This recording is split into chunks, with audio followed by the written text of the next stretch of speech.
guess if everybody's quiet, that means it's time to get started.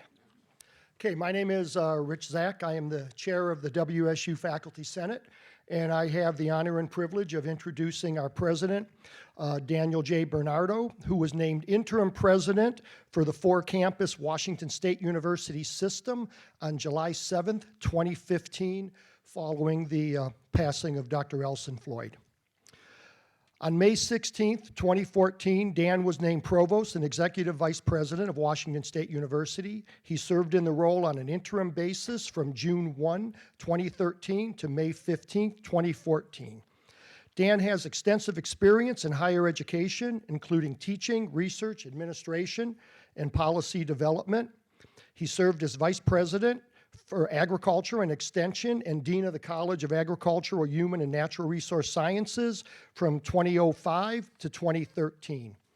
Prior to moving to Washington State University, Dan was professor and department head of the Department of Agricultural Economics at Kansas State University from 1995 through 2005. And Dr. Bernardo, Dan, has his PhD in agricultural economics from the Washington State University, and a BS in agricultural and managerial economics from University of California, Davis. I've known Dan for a long time. I served as chair when he was the dean of the college, and he was a very good dean for the most part. Okay, as this is our I'm going to take a little liberty. I apologize for doing this. If somebody yells at me afterwards, that's fine, but it's easier to get, forgiveness than it is permission. So this is our 125th anniversary, and I just wanted to do a very, very short reading from a book, Historical Sketch of the State College of Washington, 1890-1925, by our third president, Bryant. So this is the beginning of the university. The State College opens its doors. The State College of Washington opened its doors for instruction on the 13th day of January, 1892. The building, a one-story brick structure, 36 by 60 feet, the contract price of which was $1,500, stood on the summit of the hill where now, 1927, the old gymnasium stands. The brick wall forming the west end of the large room of the gymnasium formed the rear wall of the crib, as the little building for the infant college was later called by students. On the night of the 12th, one of the first students enrolled in the institution kept the fires burning in the stoves to dry the plaster and render the building endurable for the opening of the next day. So I think anybody that walks out of here, it tells you we have made a lot of progress since 1892, and I'm sure Dan is going to tell us about how we're going to continue that progress. So thank you very much.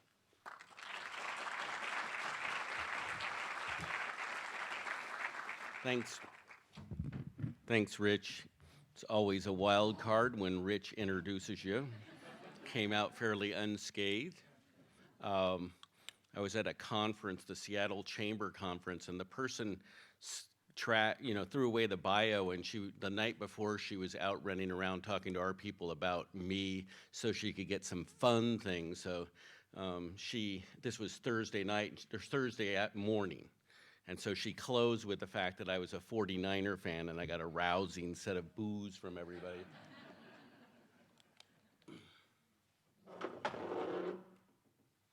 Well, first of all, thank you, everybody, for your attendance here. I know that there are people attending this virtually, and thank you for your attendance in that way.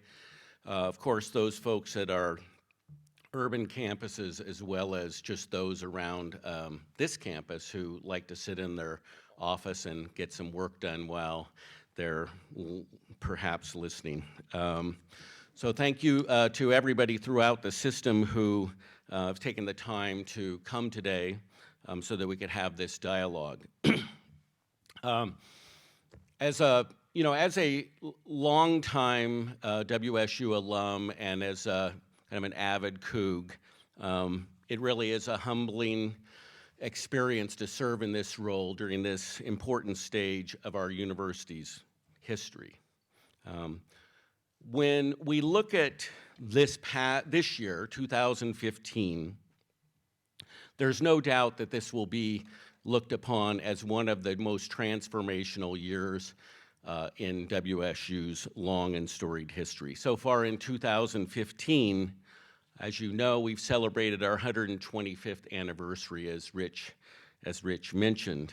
We received a record $166 million in private support during FY15, which concluded this year in July. We also received just about $200 million of extramural funding during that year to advance our research, our academic, and our extension missions.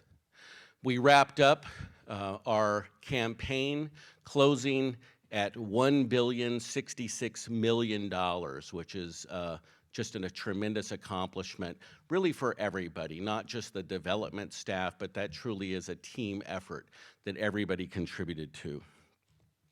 We gained legislative authorization for the first public medical school in over 70 years in this state.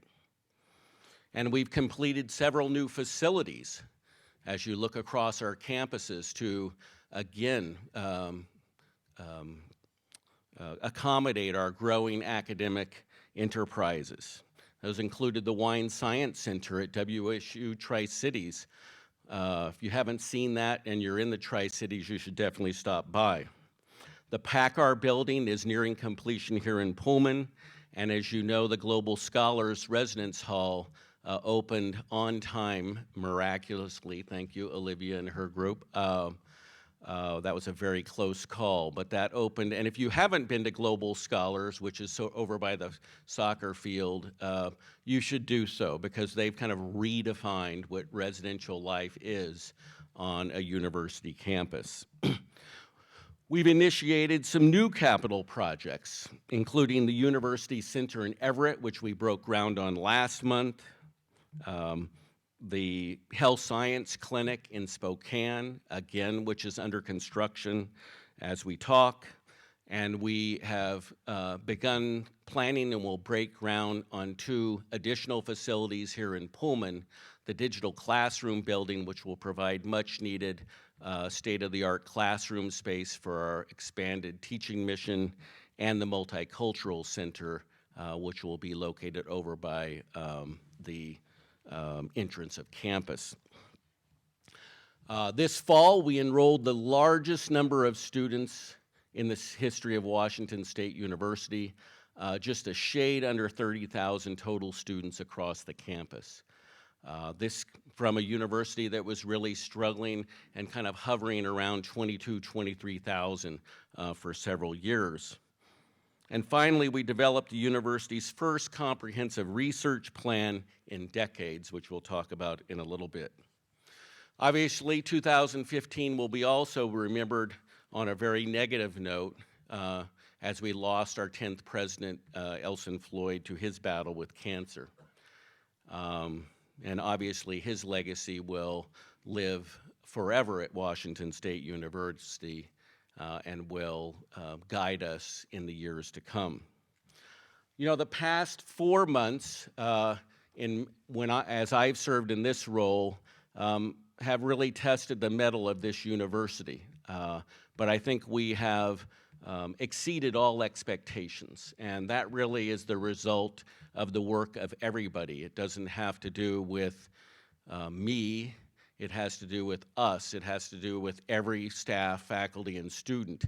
And when even Huskies will come up to me often and say how impressed they are how the university has handled this tragedy, and really some really unique things that followed the tragedy that kind of started off the beginning of the school year, including the smoke. So at this point, I just want to thank everybody for, again, faculty, students, staff, the administration, the alumni, for all of their support and their resolve during this time, because we really have shined well as an institution. Now, during this transition period, we have elected consciously to move the university forward and not to sit back and wait for the next leader of Washington State to define where we need to go. As most of you know, Elson and I were close colleagues, we were close friends, we worked together for 8 years, the entire 8 years he was here. We shared a common vision of the modern land-grant university. And the regents and President Floyd, the last time I ever saw him, about 2 weeks before his death, were very clear in their direction, and that was to continue to push forward with the initiatives and the vision that he had put in place here. So we will continue, and we have continued to move forward with the vision that Elson had put in place with the leadership team here. And as you will hear and as you know, we are not short on initiatives as well, and we'll talk about some of those initiatives here shortly. So our accomplishments over the past several years have been impressive and encouraging, and I want to share just a few of those with you in slide form. If we think about our enrollment, and hopefully somebody's going to advance that, or am I advancing that? Okay, thank you. If we think about our enrollment here, this is a much larger university in terms of students than it was just 8 years ago. Our undergraduate enrollment in particular has grown significantly. We've grown about 30% over that time period across the system. We've grown at all campuses across our system. We've also grown in graduate and professional degrees, degree-seeking students, not to the same degree. And this is a highlight issue for us as we move forward. As we advanced our undergraduate enrollment without a commensurate increase in percentage of graduate students, we have tilted the ratio of undergraduate to graduate students at our institution. And we need to think about what that means and what the optimal ratio looks like, because it does not look like what it did 8 years ago. In terms of research, we've done a really great job expanding our research portfolio and our research outcomes. Obviously, one measure is research expenditures, and we've grown our research expenditures significantly over the last decade, and really have been able to hold on to those increases. Really, the sort of flat plateau in the last 5 years is an accomplishment, because obviously the number of opportunities for our scientists in which to pursue federal funding has been limited significantly during that time, but we've been able to hold our own when many universities have seen a dramatic fall off of their research expenditures. If you look at if you look at our discoveries, our disclosures, and our patents, we've increased those markedly, and this has been a conscious effort. Again, next slide, please. This has been a conscious effort on the part of us and our research faculty to really ramp up our commercialization efforts. And with the hard work of Anson Fatland and his group in economic development, we've seen a nice ramp up, if you will, in commercialization, in patents, in filings, et cetera. And finally, and this is an interesting slide, I think, this final slide.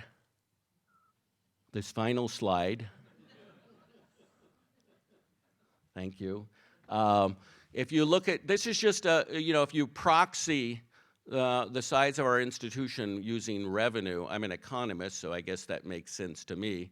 You could use revenue or expenditures. It follows very much the same pattern. But we've dramatically increased the size of our university in terms of budget.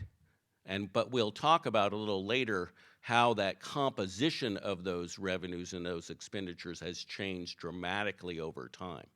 But just as we have increased the size of our institution, and that is a fact, and I think a significant accomplishment.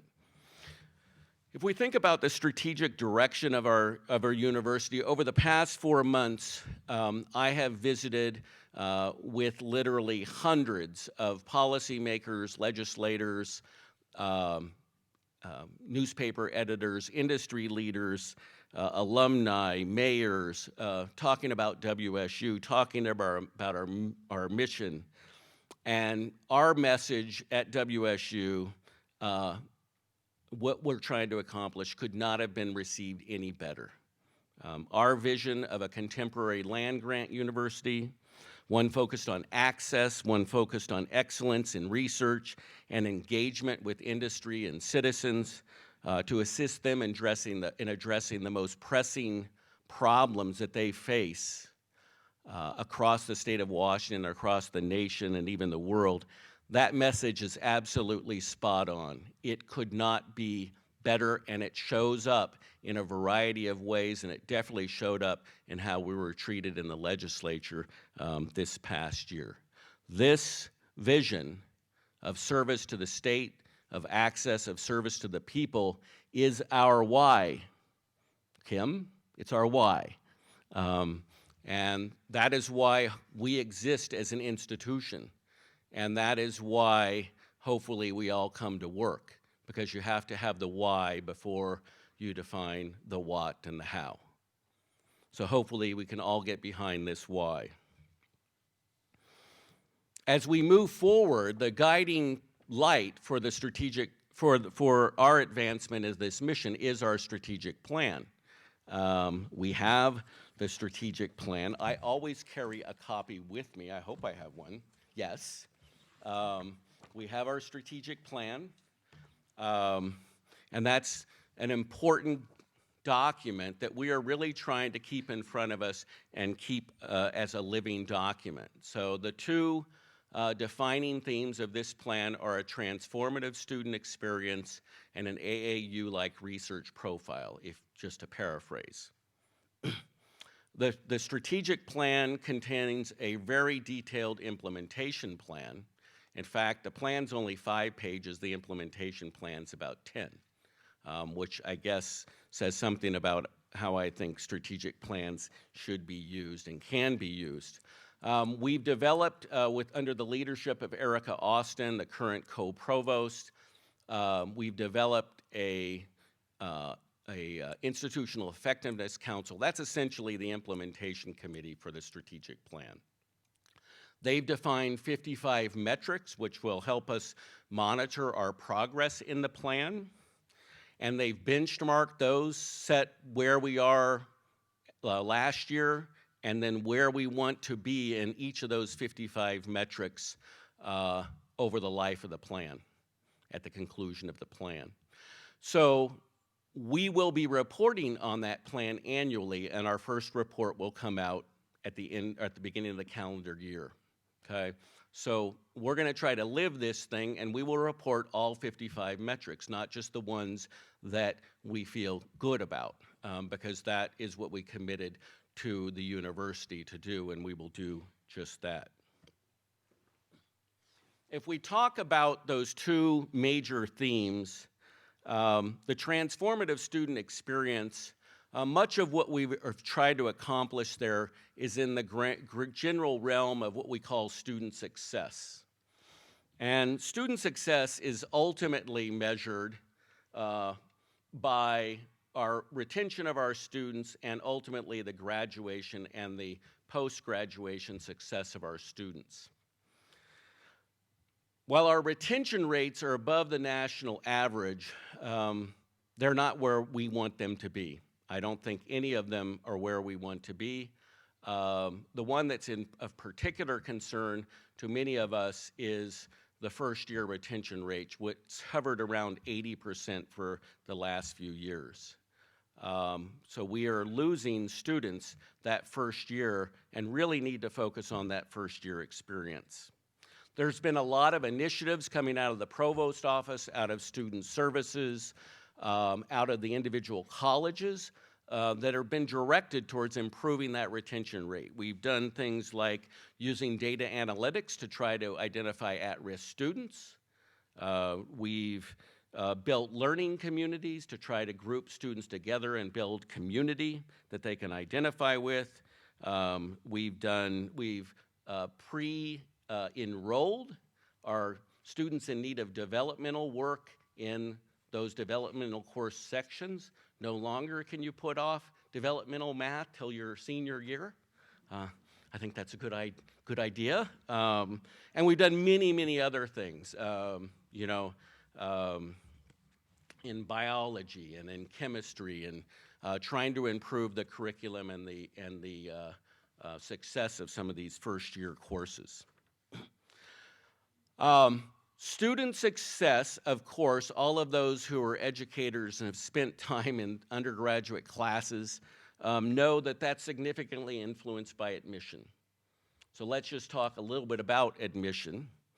We've made some significant changes in admission over the course of the last couple years.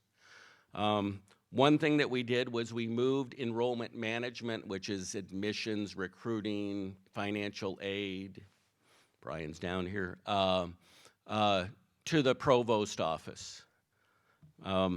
So we did that in 2014. So really this last fall was the first year where our class was really completely recruited under this new organization.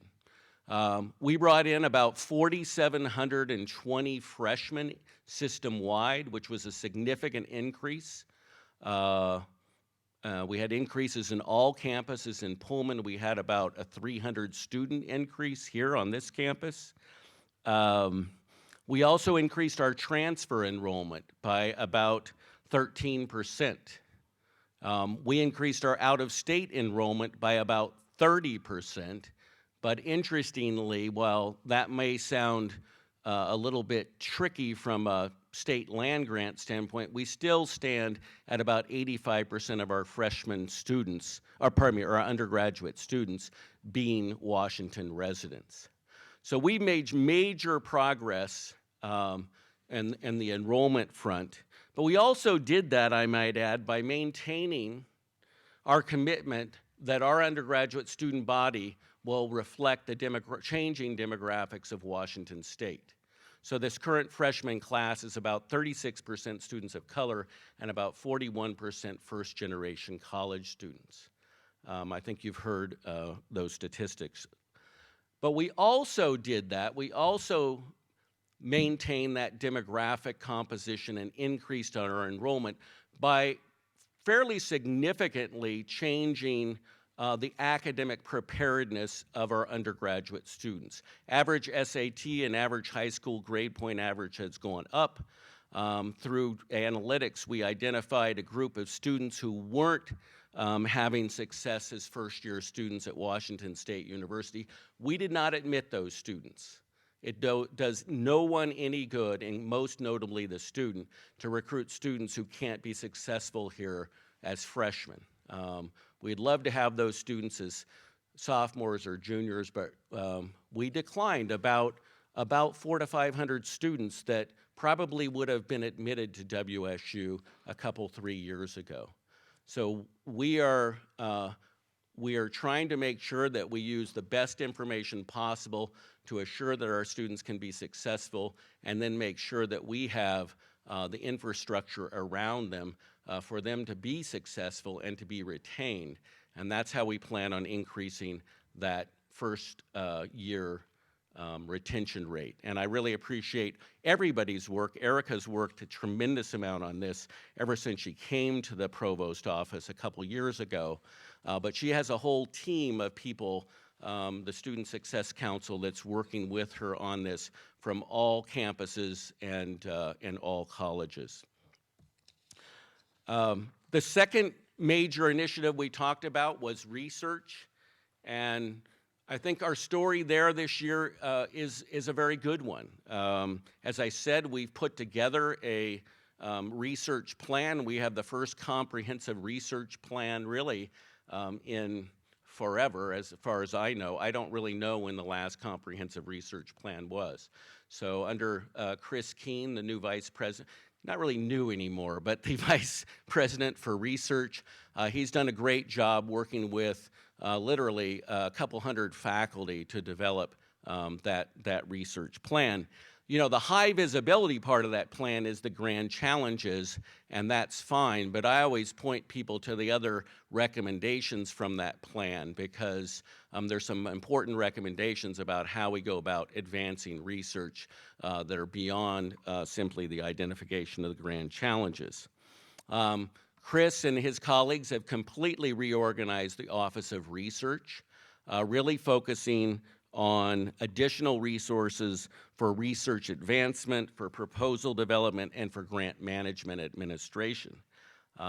We have to be able to organize to be competitive for large interdisciplinary grants. We have to be able to deliver on those and manage those once we receive them without absolutely killing our best faculty. We've also moved the Office of Economic Development, which is where all of our commercialization efforts are, into the Office of Research to better connect commercialization to our research endeavors. I think that's an important structural thing as well.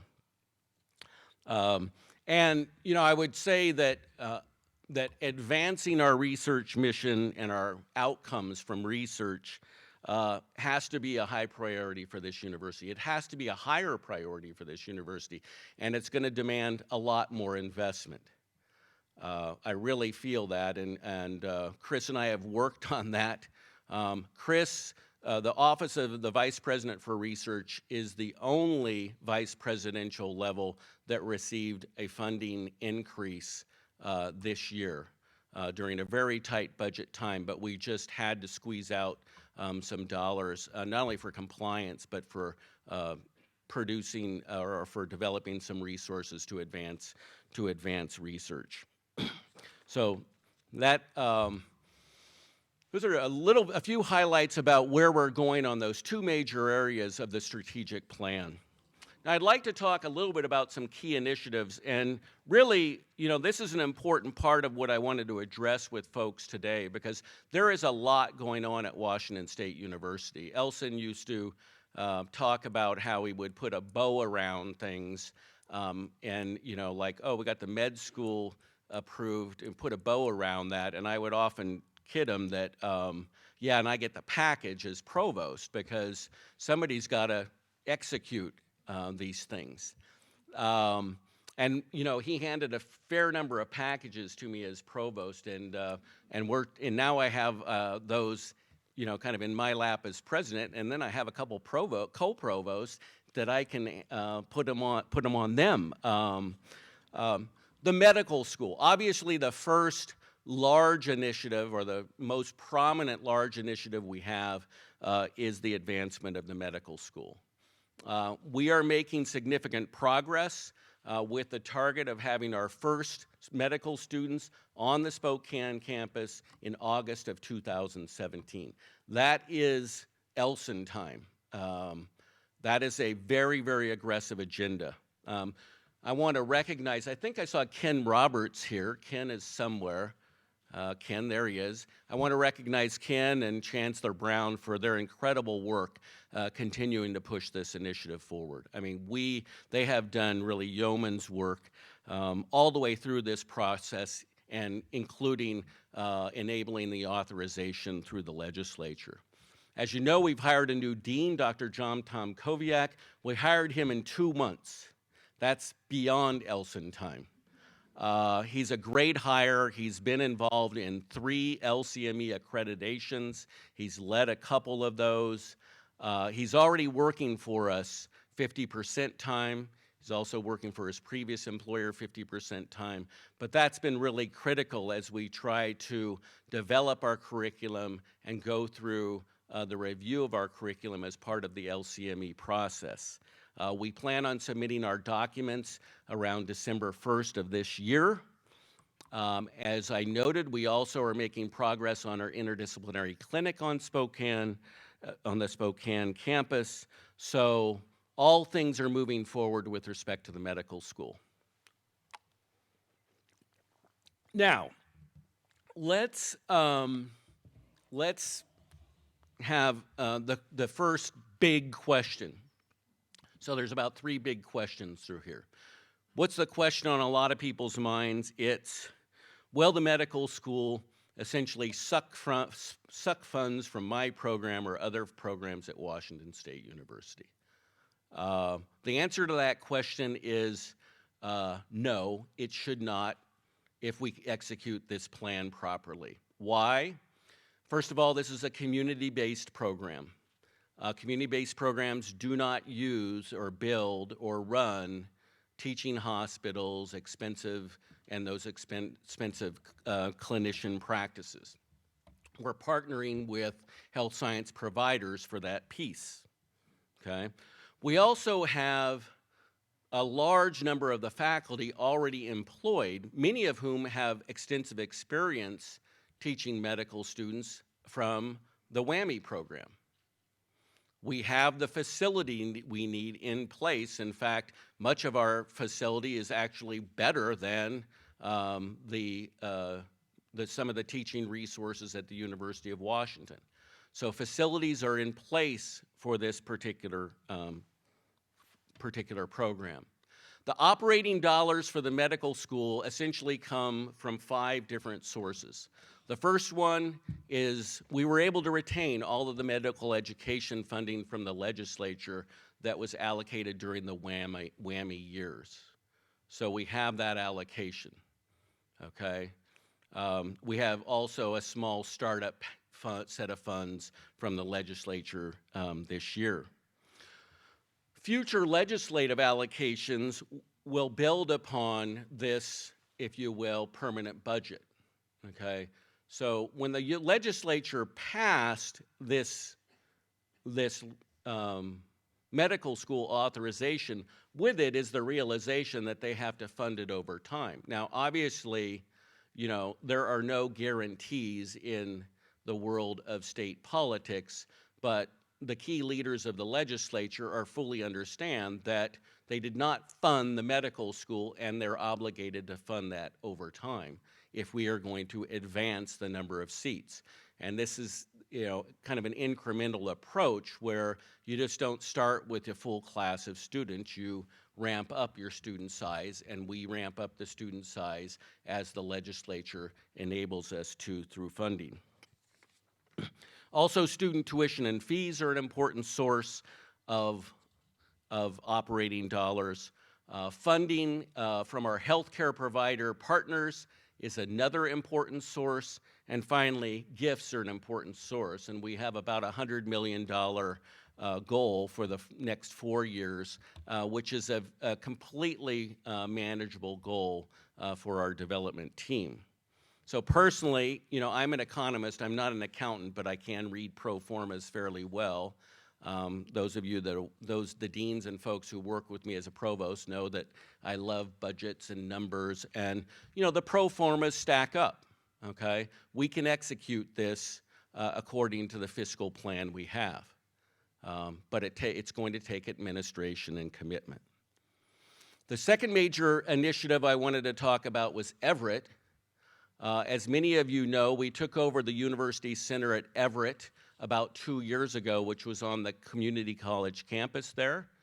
That is basically a program to deliver 2+2 programs, primarily in the STEM area. We have received funding for 6 programs at that location: mechanical and electrical engineering, hospitality, business management, strategic communication, and new funding for data analytics and computer engineering. That program's going fantastic.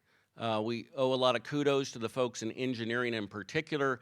They have the longest running programs, and they're doing great work delivering accredited engineering degrees to place-bound students in Everett.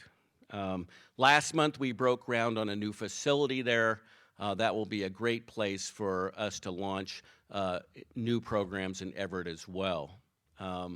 The idea behind Everett is much bigger than just having 2+2 STEM-related programs. We really believe Everett can be our foothold, our front porch in that area to serve those industries, okay? And that's an important location for us because we have been disadvantaged by our locations, in particular Pullman, in serving the advanced manufacturing and aerospace industry. Now, many of you have heard and have a lot of questions about Bellevue. We're very, very upfront about what's going on in Bellevue. We are in conversation with Bellevue College, which is essentially a two-year institution there, about bringing that institution into the WSU system as a campus within our system that is an open access campus for 2- and 4-year degree programs. This has been done in close cooperation with the Faculty Senate. It's not just an administration-driven thing. Everybody who's been involved in this venture, even those most skeptical starting out, begin to see the tremendous opportunity that this particular one presents. Why? The first reason is Bellevue College has 37,000 headcount students. It's larger than WSU's combined enrollment. Not all those are degree-seeking students, but the large number of them definitely can be, okay? And they certainly can provide enrollment growth and opportunity to Washington State University. We're providing access to 4-year degrees for place-bound students in what they call the East Side, which still bothers me to call that the East Side, but I'm trying to get used to being sort of in Western Washington. It's a place where we really can do some great work recruiting international students. Bellevue is highly successful in recruiting international students, and really also students who aren't ready for one of our campuses. So I mentioned that there was about 500 students that we didn't enroll this year, freshmen, who we could have enrolled in an open access institution and had them in our system. And then we can pipeline those successful students into our other campus, or they can stay at the Bellevue campus as well. There are a lot of considerations to work out still with respect to this project, but we're really encouraged by this project, and it is one in which a lot of people in the state are really interested in because you may not know this, but the state of Washington is 46th in the nation in terms of 4-year degree completion per capita. We have to do something different than what we're doing as a state, and many policymakers are really interested in this because it does provide a different model. Another initiative that I'll just briefly talk about is what we often call the Systemness Initiative. Apologies to the English folks in the audience. Systemness is an initiative really to try to better connect the various campuses that make up the one university geographically dispersed WSU model. So we've been working very actively on both administrative and academic issues. There have been some task forces working. On the administrative side, there was a task force, actually a set of them, that came up with about, I think it was 68 recommendations on how we can improve the interconnectivity of our system in the various administrative areas. We've implemented about 2/3 of those recommendations and are looking at several more. So we really need to focus on connecting our system. On the academic side, it's very important that we continue to engage in this effort. We cannot leave our colleagues in urban campuses without the same rights and privileges of those in Pullman or Spokane or wherever. Everybody needs the same rights and privileges. Everybody needs to be able to access graduate education. If we're going to hire tenure and tenure track people in our urban campuses, we have to be more serious about providing them access, full access as colleagues. And that's really what the whole initiative is about on the academic side.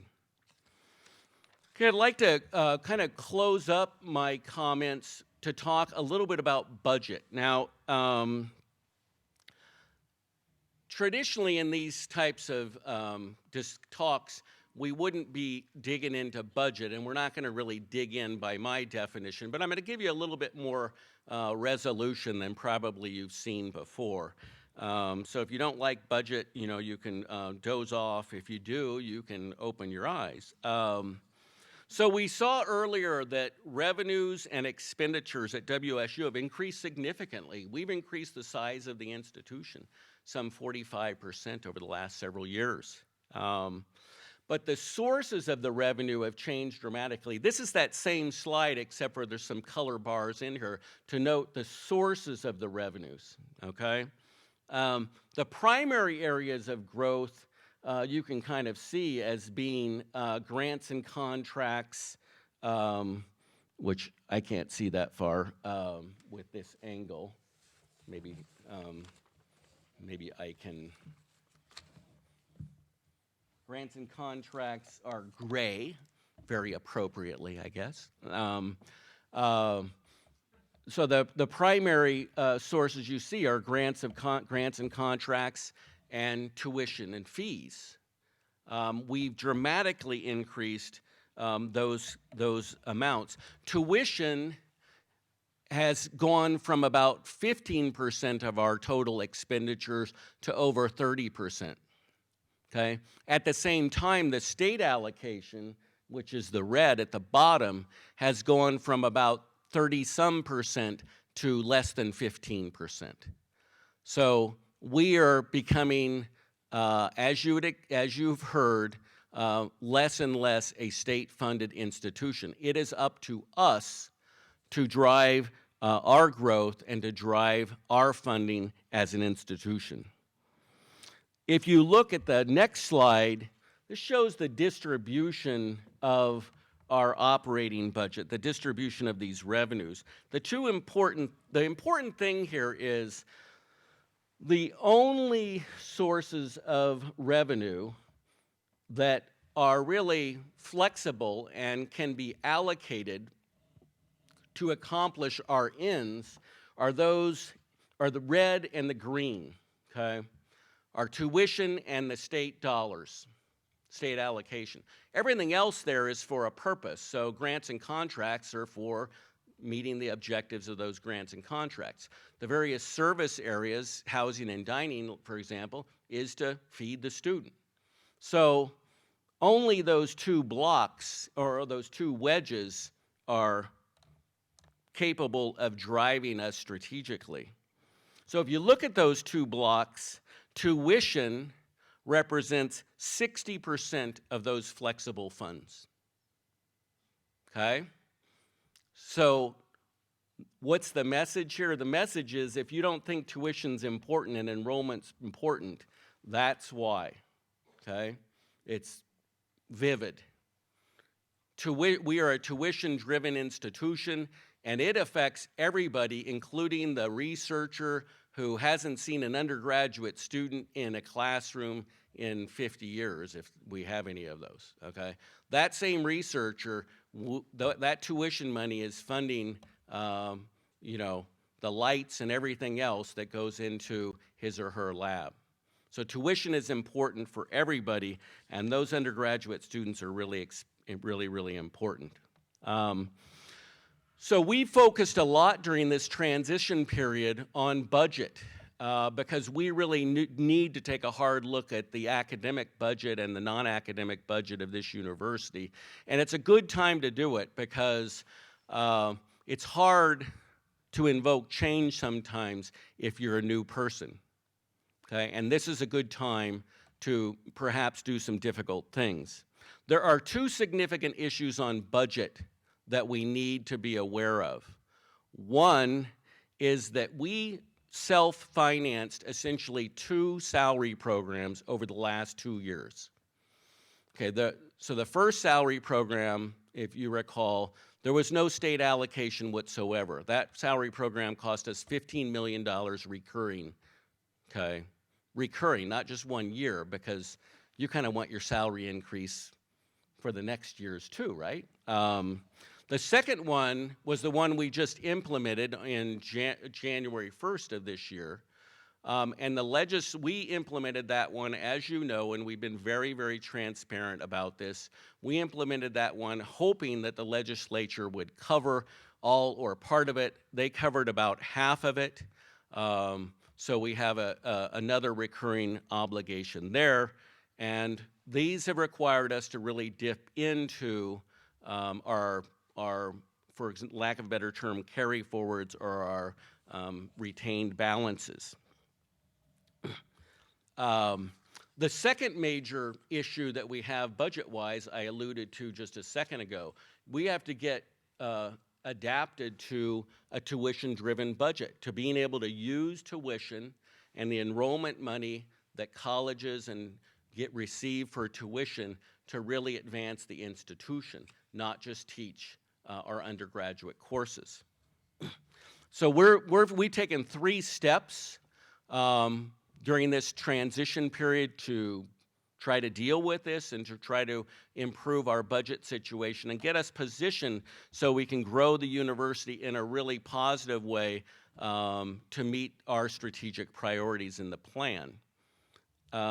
We're doing 3 things, as I said. The first one you've probably heard about, and that is we are engaging in a 5% reallocation exercise. So at the end of this fiscal year, we're asking all VPs and all deans to return, well, essentially to take 5% of this year's PBL and put it into a central reallocation pool. That reallocation pool will be used for 2 purposes. One, our highest priority, salaries, so to backfill the salaries that we didn't receive funding for from the legislature. And 2, to advance our strategic priorities. So every dollar of that reallocation pool will either go to salary and benefits or our priorities of student success and our research grant challenges.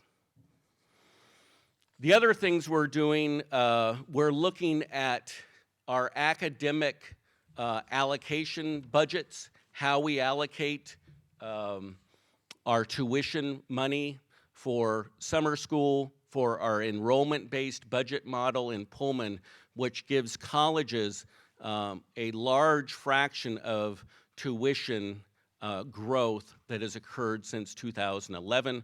We're looking at that model that was introduced during former Provost Bailey's time, who's back there in the back row. And then we're also looking at our F&A distribution model. How do we change our F&A distribution such that we can grow our research enterprise? When we grow F&A, how are we able to reallocate this to grow our research enterprise? Chris Keen's leading that effort. So these are major analyses going on, major efforts going on to try to provide us the fiscal resources we need to continue to advance WSU. In closing, I just want to thank all of you for your support, your hard work during really the last several years. You know, we've come out of the worst budget crisis in the state's history. We came out of that better than really any 4-year institution in Washington State because we did take care of business. We did make some tough decisions. We did literally cut budgets as opposed to, if you will, kicking the can down the road.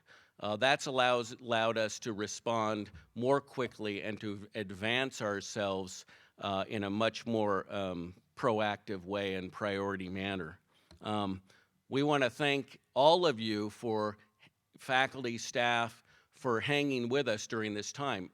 a lot of people have a lot of options, and there were numerous universities, parked outside of Pullman hoping to poach our very best faculty and staff, and we really do appreciate you hanging with us. I mean, that is something that we so much appreciate, and hopefully as we advance into the future, you will receive the dividends for that decision. It's an exciting time. We have a lot of exciting initiatives that you've heard about, and several others. And what we're going to do now is just have a dialogue, a question and answer period. I'd like to have 3 of my compatriots come up and join me so that I can pass off the difficult questions to them. So I'm going to ask the co-provost, Erica Austin and Ron Middlehammer, to come up, as well as our Vice President for Research, Chris Keene, to occupy the stools. And while they're coming up, I think we have some mics floating around. Is that right? We have mics floating around. If you'd like to raise your hand and offer the first question. Wow, we covered it all. It's always difficult to get the first one out.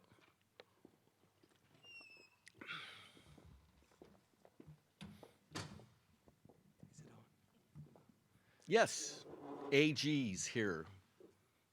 Thank you, Dan. You talked about Bellevue, and you described it as bringing it into the system. Okay, good, yeah. Are we going to be articulating with Bellevue all of the degrees that they have, or most of them? Or are we going to be much more strategic about that, the way you talked about Everett? Yeah, that's a great question. So maybe we didn't get the mic to him. The question was Bellevue, bringing them into the system. What's that going to look like? Are we going to bring in all their degrees, et cetera? I missed an important point about the Bellevue project. We have this, and then we'll get to the degree question. One important point is that we won't be, in all likelihood, bringing in Bellevue in our traditional one university geographically dispersed model. The faculty will be a separate faculty. They will be a separately accredited institution. The students there will receive something that might be called like a WSU Bellevue College degree. So it's a little bit different model. The reason for that is that we're essentially this is a merger, and so we're essentially bringing in a faculty and degree programs, and that faculty isn't a 4-year research intensive university faculty. And so this is a different model. It requires a different solution, and we are working on that. With respect to the degrees, they'll likely retain the vast majority of their 2-year degrees. We're going to give them a lot of autonomy, especially in the 2-year space, because we don't want to lose that. They're a high-quality 2-year institution that's serving an important function. So they will continue to offer those.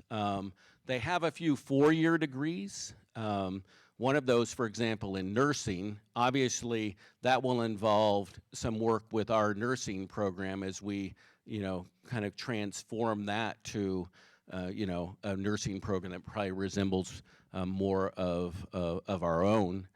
They have some of these other applied bachelor's degrees. We'll just have to look at those, individually to decide what the fate of those are, and we will, do that together with them. So they will continue to maintain a 2-year, a very large, in fact, 2-year program and certificate programs.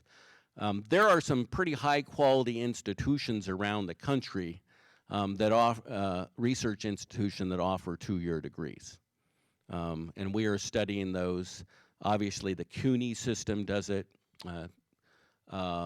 North Carolina State does it. Michigan State does it. So there's some models out there.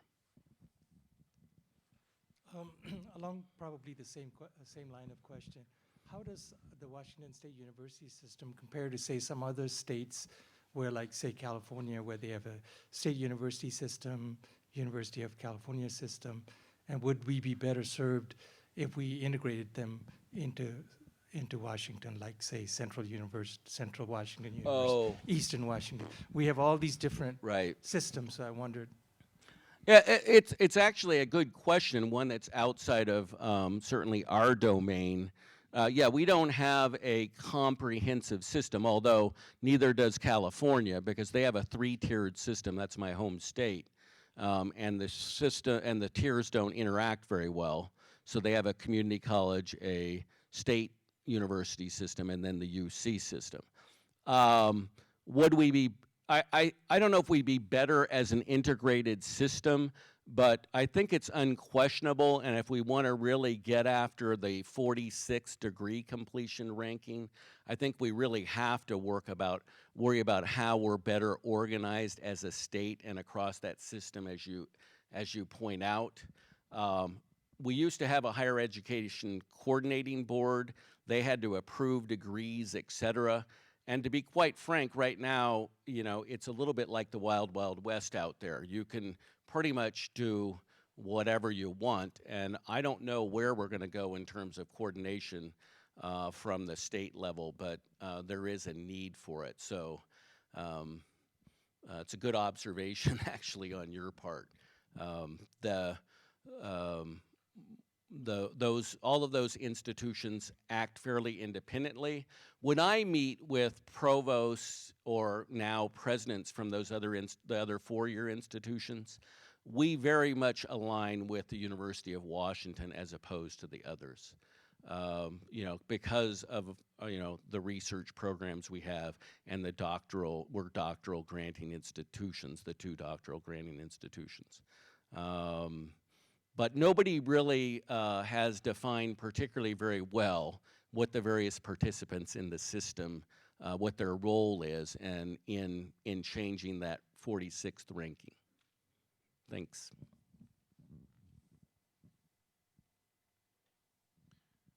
Dan? You mentioned earlier the 3 burning questions. Did we get those answered well? You talked about the medical school, but what were the other 2? Right. Thanks, because I missed one. The other burning question that a lot of people have is, and I did miss that one, and I appreciate that, is what are we doing and why are we at all these different locations? Okay, sometimes phrased, why aren't we doing that in Pullman? Why aren't we doing the medical school in Pullman? Why aren't we doing Everett in Pullman? The answer to that question is, the same one that the realtors use. It's location, location, and location. As I said, we are no longer in a situation where we can just take our state allocation and allocate it to do kind of whatever we want to do. We haven't received $1 in a decade that wasn't targeted for a particular program or a particular location. Okay? So they don't, that's how the feds work now too. So the reason why we're there is we have to advance private and public partnerships to grow the university and to accomplish what we want to do, particularly in research. And so if you think about health sciences, why are we in Spokane?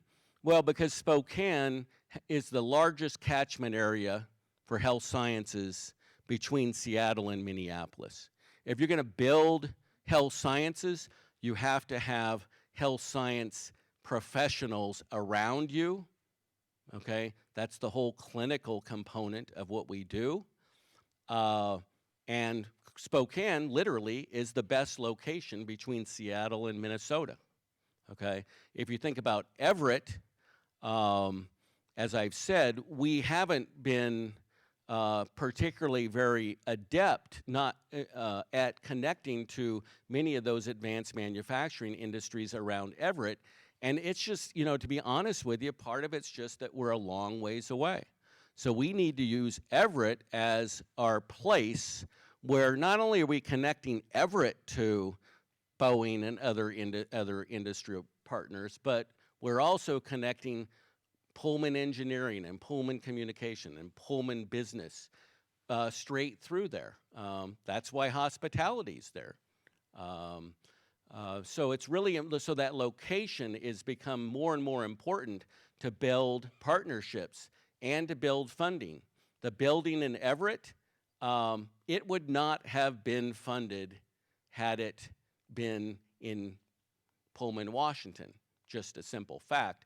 I'm not, if you want to, I'm not going to say exactly why, but let's just say the Capital Committee had a composition that led us to that outcome, okay? So we have to take advantage of those things, and that's just the new reality of living in this state and pretty much any other state, I think, to access public and private resources. Yep, right here.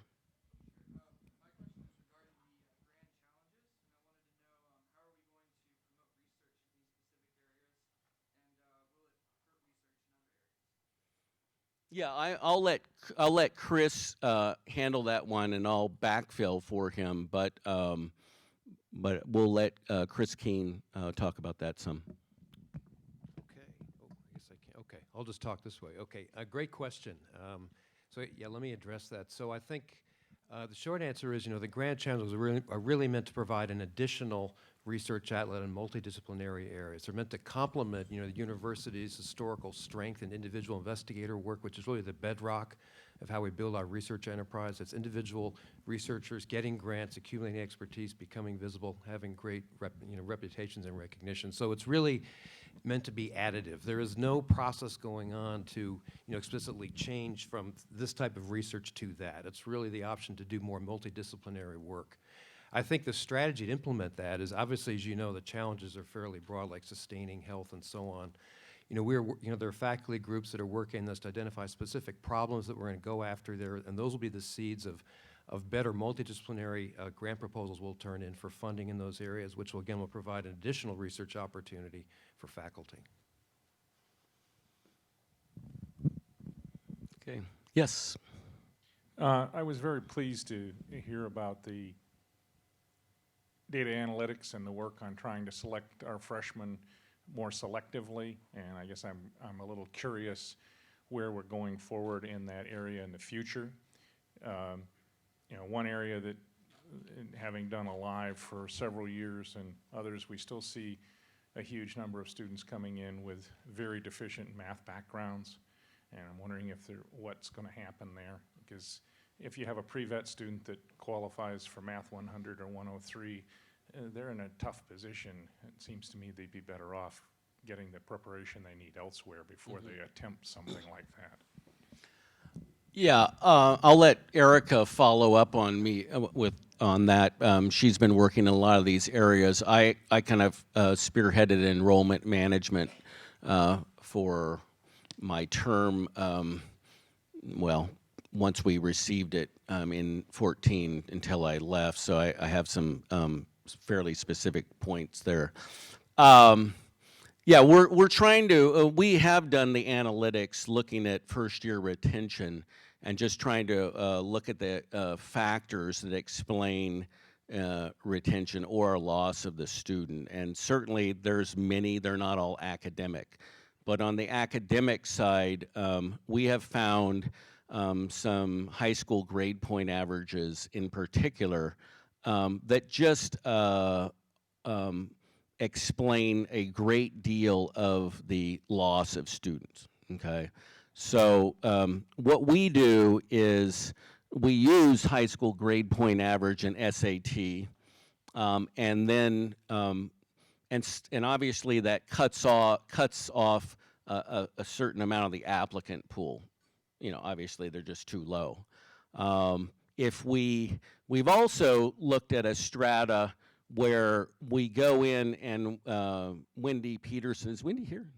Wendy, who does a great job on admissions and enrollment, her and her team go in and then look at using a more holistic approach for that next strata up. And we also have some factors that we've identified. You know, it's not, you know, most of us are involved in science of one form or another. And we know it's not all, you know, that the average is just not a very good statistic. Average high school grade point average is just a, you know, pretty coarse statistic. So they can look at trends and particular courses and things like that. So we're just a lot more rigorous in what we're doing, especially down low, if you want to know the truth. I mean, there's some students that just aren't ready, period, and we figure that out, and we're just not admitting them. There are some students that might be ready, but there's some flags there, and we're just doing a much more rigorous job trying to sort them all out. And then, as I said, for those that we do admit, if they do need developmental work, we're pre-enrolling them in those developmental courses. You cannot delay developmental math until you're a senior after you've taken, you know, courses that require that knowledge. So I think we're doing a better job. You know, what I tried to communicate there was that we have a lot more work to do, okay? You know it, I know it, I'm not hiding it. Some people, I thought, tended to hide it a little bit. We have to continue to ratchet up our admissions. You know, we need to continue to identify and work identifying students who aren't ready to be at WSU. But at the same time, if we're going to deny admission to those based upon, and it is in a budget thing, we have to recruit harder to backfill with qualified and high-performing students. So that's our strategy. I don't know, Erica, anything else there? I think that covers it pretty well. The thing that I might add is that, or emphasize also, is that we really are working hard to attract well-prepared students, to make sure that they know Washington State University is a place where you can go and you can really excel. There are a lot of different pathways you can take into and through Washington State University. We have our different campuses. We have a lot of programs. You can have you know, a wide array of options here if you're coming in interested in lots of different majors and minors and activities and civic engagement and so on. Lots of opportunities for you here that you might not find somewhere else. And if you're interested in having that, you know, residential college experience, that campus experience, you can have that in Pullman. And if that's not something that's right for you, there are other options as well. And you can get engaged in research if you're a really academically oriented student. Lots of opportunities for you. And you can also get some attention that you might not get at a place that might be a great deal larger than Washington State University in its various, you know, forms and locations. And so that combination can be the right fit for a lot of students. And what we're working really hard to do is identify those students for which Washington State University can be a really great fit, and also students who are really highly capable and ready to take advantage of those opportunities. And we're being more strategic in the way we reach out to them, the way we let them know what the opportunities are.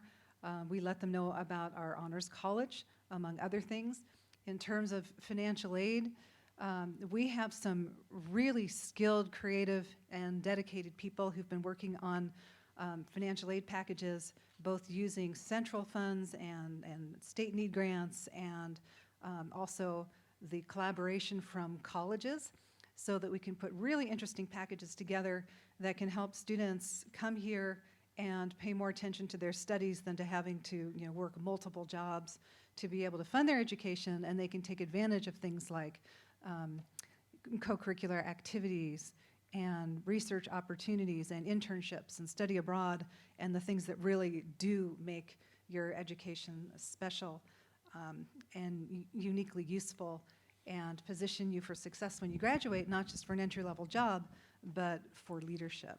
And so that's really what we're doing. And that's all I'd add. There's one in the back, towards the back. Before we do that, if you wouldn't mind, I'm a little bit out of my bin here because we have responsibilities, and Eric is the expert in this area. But I'd like to add one other thing we need to think about, and that is to make sure that we provide that developmental training, that building training for those who need that before they can hit the mainstream, if you will, in the rest of the academic program, that we do that as best we can. We reach out, we make that very effective, and we go to a great distance to make sure we do everything we can to help those people that we let in. I mean, I think it's we should debate what that threshold is. I don't think that's a bright line in today's society. It's one thing to say we're going to recruit to a certain level and address the issue of effectiveness that way. The other thing is, what is that level? And when we let someone into WSU, and that requires that extra training and the developmental input before they hit their stride, we'll make sure we do that to our level best and make that a high-quality experience as well. Thank you. I was just going to say that I wanted to just say that we're doing a lot of really good things here at WSU. You know, I mean, I think that you're what Erica was just saying, and Dan, when you're talking about targeting different groups, and I just recently experienced that this year, well, and last year somewhat, but I give tours of my lab space to the incoming transfer students as part of the University College setup, and so and then this particular year was nice and refreshing because a whole subgroup of those individuals just pounced on me wanting to get into the lab and get into research, and so and I think that it's just real important, kind of thinking back to earlier parts of your discussion where we have these multiple institutions in the state, but I think that if we do work together, we definitely, it seems like we can, like someone's not at a doesn't have to be at a community college because they're not going to ever go to the university. It's like everyone has different backgrounds and reasons, but kind of giving them the proper outlet, which I think that WSU, I will say, is one of probably the best institutions for undergraduate opportunities that I've been exposed to. And I was in the UC system for grad school, and I've been in other systems, but I think we're doing a lot of really great things here too, and I just wanted to say that.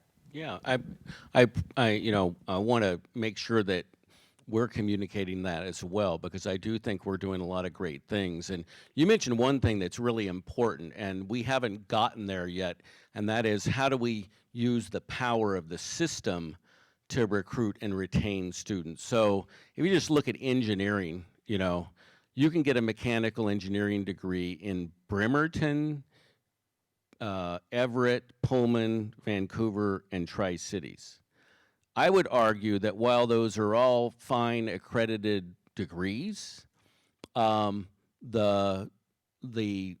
environment, the learning environment, is different in all of those. If we can figure out how to allow students the opportunity to choose that best fits their style, not just by location, where they might be place-bound, but, what is the best place for them, and we differentiate by campus, this could be a really, really powerful system, and I think you were alluding to that. I think that's really right.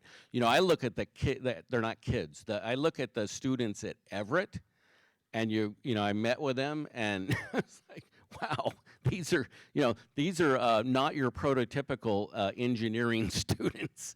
A lot of them are veterans, highly diverse. Probably, I would say some of them might not have going in the skills that some of the students most of the students have at Pullman, but they're graduating, and they're doing great work, and they're getting jobs. Because it's a different place, and the faculty there can offer a different experience, and that's what we really need to capture in this system. So I think you're spot on. I'm going to spin off of that a little bit too. I know that I've talked with Kim and Laura, a couple colleagues of mine, about this. We talk about when students don't succeed and how they spin out and where we lose them in the system and where they go. What about those that are at risk that stay and that we keep and that we retain? What are we doing right?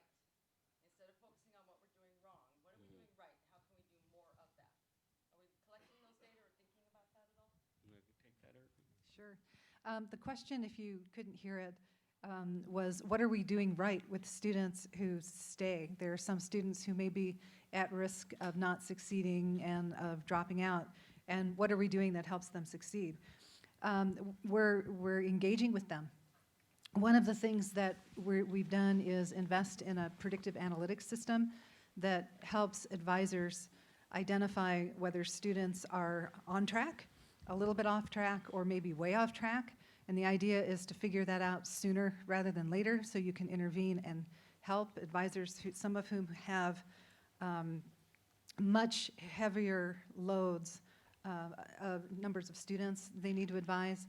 It helps them do some triage, so the students who are doing just fine and would just as soon, not be bothered, don't have to spend a lot of time with their advisors, but the students who really need the help can get that help, and the advisors sometimes are extremely assertive about getting in touch with those students to try to get them into their offices or get them to whatever services they might need, whether it's tutoring or they're having issues with financial aid or they're maybe needing some help from counseling services or what have you. That system is going to be extended next semester. We're in the process of building out an extension to it that will come online probably midway through next semester, that will enable students to do online scheduling so they can be more proactive in getting help rather than having to go wander around campus and see what kinds of papers or sign-up sheets are on various faculty members' doors and advisors' doors to get help. They'll be able to do online scheduling with lots of different offices around campus. Faculty will be able to get involved with the system as well. They'll be able to do referrals back and forth across offices, and assessment is going to be part of all of this. And so the more, we're not trying to be scary in the kind of data that we're collecting, and we want to make sure that we're definitely sensitive to privacy concerns and security concerns, but we are collecting more and more data that help us understand what are the things that predict success and what are the things that predict the opposite, and what can we do that will really maximize success. So in some of our courses, some of especially freshman focus courses, we've had, and some of our early STEM courses, we've had really innovative faculty working hard to try things in their courses, experiment in their courses, flipping courses, adding elements from the book called The A-Game, which some of you may have heard of. Every entering student the last couple of years has gotten a copy of this book called The A-Game, which has 9 steps to academic success, one of which is go to class. And actually, I've been talking with some student leaders about let's have a go to class initiative. And they're pretty receptive to working with us on this, and students really listen to other students, and so we need to make sure that students are involved in this whole effort, and they're really ready to be involved. They want each other to be successful. They're ready to be mentors to each other, and so that's one of the things that's been getting going, is more mentoring of that sort. Getting students connected to their professors, helping professors get connected with their students, because there's sometimes shyness on both sides.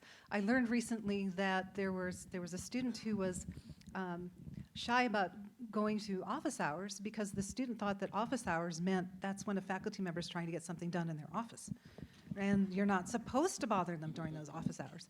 And so, and it actually means the opposite. So making sure students understand sometimes the lingo that we use, we take for granted that people will understand. And some of our students coming in, we can't make those assumptions. We have to make sure they know what we're talking about. And so these are all things that we're doing, and we're collecting lots of these best practices. President Bernardo mentioned the Student Success Council. I'm grateful to everybody who's involved in that. We have people from the colleges, from the campuses, from lots of different offices, student affairs and business affairs and institutional research and various things, all coming together once a month to talk about what we're doing right and what we can do more of and where we need to put our attention. And then they get going into problem-solving groups, and they're working on 4 initiatives right now, and a lot of other initiatives have come about because of that. So I could go on for hours, but that's essentially what we're doing. Yeah, I think we're doing a lot right, because if you look at the 80% statistic, first year retention, graduation rate 67. There's not many falling off after that first year. And one thing we got to really understand is this is not all academic casualty, if you will. Probably the most important thing we can do is connect them to community, right? I mean, that's, I think, and it's been proven by the exit interviews and things. And so, the programs where we're building community for freshmen are very, very effective, no question. And certainly things like connecting them to, research and connecting them to departments. We moved, we used to have advising, we had centralized freshman advising not too long ago at the university college. That was one of the initiatives we put in place shortly after I got to the provost office to go to college level, to try to place those folks into a college, in a department. Even if it's not the right one, they can connect to community. I mean, students that connect to AMDT, they've got a community. If they choose that they're not going to be in AMDT next year, okay, but at least they've connected to community and haven't been lost. So I think we're doing a lot right too. So, yeah. So this is actually a good segue. Slight change in topic. So Yeah. we've increased undergraduate enrollment, which is obviously very important for the bottom line, but haven't really increased graduate enrollment. And the issue there in part is that graduate enrollment costs money to some degree, but it also is very important for accreditation. So I was wondering what your thoughts were on that. Yeah, that's, I alluded to that because we've changed the composition of our campuses, because we had large ramp up in undergraduate enrollment. We've increased graduate, but it's mainly come in the professional programs, okay, and a lot of it online. We have to figure out how to do this. If nobody's asked about AAU, but if you look at our AAU profile, where we're most lacking is doctoral student graduation. This is something that we absolutely have to address as a university, and it's part and parcel to increasing our research productivity as well, because graduate students increase research productivity. We have some pretty good incentives out there. We're going to have to find some more. I don't know, Chris, if you have anything to add to that, but one way we do it is if we can increase our research take, if you will, our extramural funding, that is a key source of funding those graduate students for sure. We've done a reasonably good job, by the way, of really kind of changing the composition of our graduate student body towards more doctoral students and fewer masters. That was a little bit controversial, but it was strategic, and people have responded really well to that. Yeah, thanks, Dan. Let me just add a few points. So first of all, in funding, obviously, that is one way to do it. More grants equals more students you can support. And I haven't really had a chance to talk about this much globally yet, but as part of the strategic plan, we're looking at specific plans to enhance our research funding by basically increasing. It's just simple math. I like math too. I'm like Dan. I'm a physicist. But the number of proposals you turn in and their quality will be more successful. And that's a big part of the new Research Advancement Office, is looking at that at both the multidisciplinary level and the individual PI level. And we'll have more to say about that in the coming months as we put that plan together. I think the other way is partnerships, right? And that's a big theme, within our research plan we developed in the past year, is enhancing partnerships with other universities, nearby national laboratories like Pacific Northwest National Lab and so on. That's also opportunities for student training. So we want to leave a little time to gather afterwards, I believe. Is that right? Where's our planners? I think that's correct. And that's going to go on where? Outside here? Just outside in the hallway. Okay, outside. We'll certainly be available to answer any questions and have continuing dialogue, so that I make sure that Dan feels good leaving here. The first big question was, is the med school going to suck all the money?